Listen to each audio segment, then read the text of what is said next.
Hi friends, welcome to Rahi videos. இன்றைக்கி நம்ம மீன் குழம்பு ப்ளஸ் சாம்பார் எப்படி செய்கிறதுன்னு பார்க்கலாம் வாங்க. மீன் குழம்பு செய்கிறதுக்காக ஃபஸ்ட்டு நம்ம ஒரு பேஸ்ட் ரெடி பண்ணிக்கலாம். அதுக்கு அந்த பேஸ்ட்க்கு கடலப்பருப்பு, உளுத்தம்பருப்பு, கொஞ்சம் 1 ஸ்பூன் அரிசி, காஞ்ச மிளகா, கருவேப்பிலை, சீரகம், வெந்தயம், தக்காளி, வெங்காயம், தேங்காய் போட்டு வதக்கி எடுத்துக்கலாம். ஃபஸ்ட்டு ஸ்பைசஸ்லாம் போட்டு நல்லா வதக்கிட்ட பிறகு நம்ம கொஞ்சம் தக்காளி, வெங்காயத்தை ஆட் பண்ணிக்கலாம். அது கொஞ்சம் நல்லா வதங்கிட்டு இருக்கட்டும்.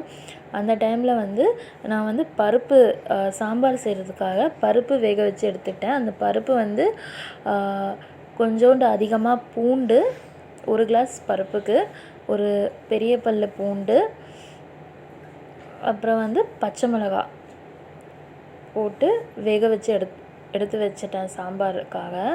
இப்போ 2 அடுப்புலையும் ஒரே டைமில் நம்ம செஞ்சிடலாம். ஒரு அடுப்பில் மீன் குழம்பு, இன்னொரு அடுப்பில் சாம்பார் செய்யலாம். இப்போ இங்கே பாருங்கள், இந்த மசாலாவுக்கு நான் வதக்கி எடுத்தாச்சு. இப்போ இது மீன் குழம்பு செய்கிறதுக்கு, இது சாம்பார் செய்கிறதுக்காக. மீன் சாம்பார் செய்கிறதுக்காக நான் கடுகு, சீரகம் ஆட் பண்ணிவிட்டு வெங்காயம், கருவேப்பிலை போட்டு வதக்கிட்டுருக்கேன். மீன் குழம்புக்கு வெங்காயம், கடுகு, சீரகம், வெந்தயம் போட்டிருக்கேன், கருவேப்பிலை போட்டு வதக்கிட்டுருக்கேன். இங்கே பாருங்கள், பருப்பு உளுத்தம் பருப்பில் தோரம் பருப்பு வேக வச்சு எடுத்தாச்சு. இப்போ கொஞ்சம் நல்லா வெங்காயம் வதங்கிட்ட பிறகு நம்ம பூண்டு ஆட் பண்ணிக்கலாம். பூண்டு ஆட் பண்ணிவிட்டு தக்காளி போட்டு வதக்கிக்கலாம் சாம்பாருக்காக. அட் சேம் டைம் மீன் குழம்புக்காகவும் வெங்காயம் வதக்கிட்ட பிறகு நம்ம தக்காளி போட்டு வதக்கிக்கலாம். அதுக்கப்புறமா கொஞ்சம் இது ரெண்டுமே நல்லா வதங்கின பிறகு நம்ம எல்லா ஸ்பைசஸ் ஆட் பண்ணிக்கலாம். மீன் டைம் சாப்பாடும் நான் அடுப்பில் வச்சாச்சு. அரிசி வெந்துட்டுருக்கு. இப்போ மீன் குழம்புக்காக நல்லா வதங்கிட்டுருக்கு, சாம்பாருக்காக வதங்கிட்டுருக்கு. இப்போ தக்காளி நல்லா கொஞ்சம் நல்லா வதங்கிட்ட பிறகு நம்ம உப்பு 2 டிஷ்ஷுக்குமே உப்பு ஆட் பண்ணிக்கிறேன். அதுக்கப்புறமா இந்த மசாலா ஐட்டம் ஆறிடுச்சு, வதக்கி வச்சது. அது நான் அரைச்சி எடுத்துக்கிறேன். அரைச்சிட்டோன்னா நல்லா பேஸ்ட் மாதிரி ஆகிடும். அப்புறம் புளி கொஞ்சம் ஊற வச்சுக்கோங்க. ஒரு நெல்லிக்காய் சைஸ் அளவுக்கு புளி, 2 டிஷ்ஷுக்குமே தேவையான அளவு. இப்போ சாம்பாருக்கு நான் கத்திரிக்காய் போட்டு ஆட் பண்ணிக்கிட்டேன். கத்திரிக்காய் கொஞ்சம் நல்லா வதங்கிட்டே இருக்கும் போது நான் மிளகாத்தூள், மஞ்சத்தூள், கொஞ்சம் தனியாத்தூள், கொஞ்சம் சீரக சோம்புத்தூள் போட்டு ஆட் பண்ணிவிட்டு, சாம்பார் பொடி காலியாகிடுச்சு, அதனால் நான் மிளகாத்தூள், மஞ்சத்தூள், தனியாத்தூள், கொஞ்சம் சீரகத்தூள், அப்புறம் மிளகுத்தூள் ஆட் பண்ணிட்டேன். இப்போ மீன் குழம்புக்கு நம்ம அரைச்சி வச்சிருந்த பேஸ்ட் ஆட் பண்ணியாச்சு. பேஸ்ட் கொஞ்சம் நல்லா பேஸ்ட் பண்ணி எடுத்துகிட்ட பிறகு கொஞ்சமாக ஒரு 1/2 கிளாஸ் போல் தண்ணி ஊற்றி நல்லா ஆட் பண்ணிக்கோங்க. அந்த சைடு சாம்பாருக்கு நம்ம மிளகாத்தூள், மஞ்சத்தூள்லாம் போட்ட பிறகு தண்ணி கொஞ்சம் ஒரு கிளாஸ் தண்ணி ஊற்றி அதை ஆட் பண்ணி கலக்கி வச்சாச்சு. இப்போ மீன் குழம்புக்காக மிளகாத்தூள், மிளகா ஆல்ரெடி நம்ம அரைச்சிருக்கோம் மீன் குழம்புக்கு வதக்கி. அந்த ஸ்பைசஸ் கொஞ்சம் கம்மியாக தெரிஞ்சதுனால நான் 1 டீஸ்பூன் மட்டும் ஆட் பண்ணியிருக்கேன். கொஞ்சம் மஞ்சள் பொடி ஆட் பண்ணியிருக்கேன் மீன் குழம்புக்கு. இப்போ சாம்பாருக்காக கத்திரிக்காய் போட்டு நம்ம வதக்கி விட்டு கொஞ்சம் ஸ்பைசஸ்லாம் போட்டு தண்ணி விட்டுருந்தோம். அதில் பருப்பு வேக வச்சுருந்தாலே அந்த வேக வச்ச பருப்பு ஆட் பண்ணிக்கிறேன். அதுக்கப்புறமா இது 2 டிஷ்க்குமே தேவையான அளவு புளி. இது புளி 2த்துக்குமே ஒன்றாவே கரைச்சாச்சு. கொஞ்சம் ஒரு 5 நிமிஷம் வெந்ததுக்கப்புறமா இது ரெண்டுமே நீங்கள் 2 டிஷ்க்குமே புளி ஆட் பண்ணிக்கலாம்.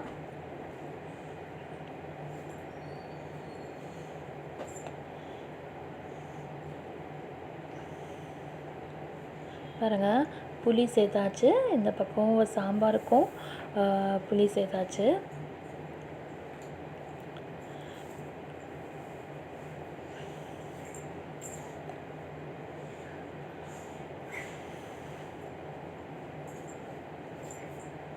புளி சேர்த்த பிறகு நம்ம வந்து நல்லா கலரிட்டு உப்பு மிளகா எல்லாமே நம்ம ஒரு தடவை செக் பண்ணிட்டோன்னா முடிஞ்சிருச்சு ஈஸியாக. இந்த டிஷ் ரொம்ப நல்லாயிருக்கும், ட்ரை பண்ணி பாருங்கள். ட்ரை பண்ணி பார்த்து கமெண்ட் பண்ணுங்கள். இந்த மாதிரி வதக்கி அரைச்சி செஞ்சு பாருங்கள், சூப்பராக இருக்கும். இந்த ஸ்டேஜில் நீங்கள் கொஞ்சம் மாங்காய் இருந்தாலும் கட் பண்ணி போடலாம். மாங்காய் எங்கள் வீட்டில் இல்லை அன்றைக்கி. அப்புறம் நான் வந்து மீன் வறுக்கிறதுக்காக மசாலா ஆட் பண்ணிக்கிறேன். மிளகாத்தூள், தனியாத்தூள், கொஞ்சோண்டு மிளகாத்தூள்,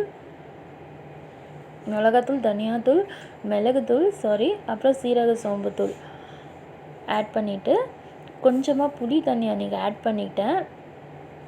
அப்புறம் வந்து உப்பு போட்டு நம்ம நல்லா கொஞ்சம் கலரி வச்சுக்கலாம்.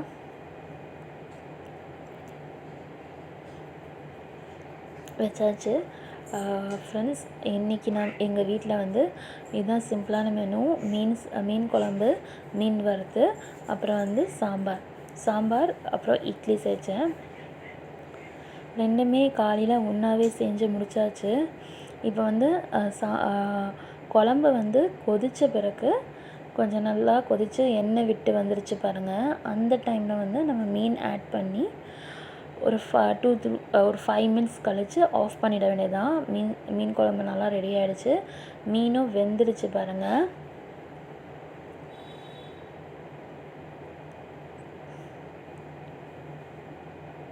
வெந்துடுச்சு மீனும்.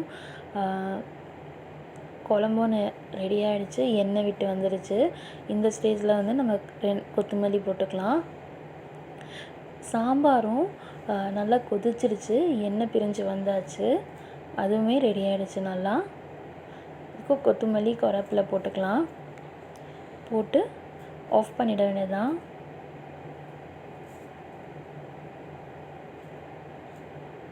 Okay friends,